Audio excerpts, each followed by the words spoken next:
Hi YSP staff, this is Rhea again, and this is the week 5 video for 3rd grade in the spring. So this week's lesson is on adaptations and evolution and natural selection. It's kind of building on what we were talking about last week with natural selection. And so this lesson does have a lot of heavy supplies, so be prepared when walking over, like double bag the brown bag or something so that the handles don't break. So this lesson explores evolution, adaptation, and then builds on the concepts of natural selection, like I said before. It focuses on birds and their different beaks.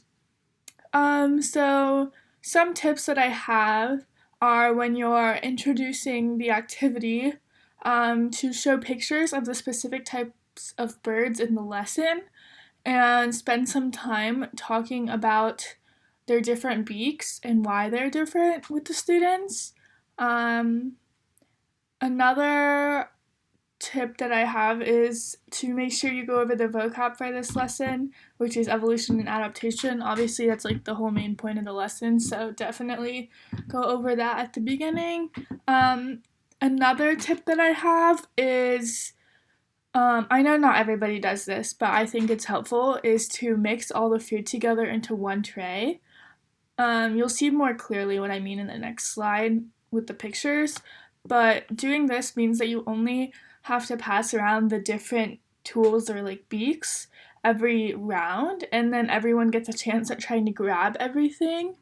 So then another tip that I would have is to bring gallon-size like Ziploc bags to store each of the tray's food in for your next classes. So once you do it for your first class, just have the students dump whatever is in their tray in this gallon-sized bag, so that way for the next class you can just open up the gallon-sized bag and pour it back into the tray again, so everything stays pretty even.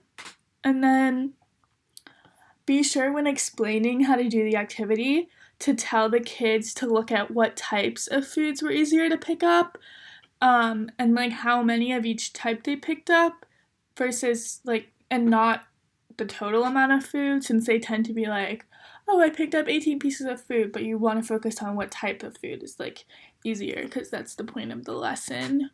Okay, so here I was talking about you can kind of see all the foods mixed together. You don't have to do that, I just find it helpful, and that way they won't complain about not getting to do a certain type of food if you run out of time. So for the activity, I give them 30 seconds to a minute for each tool, and when the time is up, I ring the bell and they have to stop, count up, and kind of write down an observation in their journal for each round. So, and then they pass on their tools to the next table.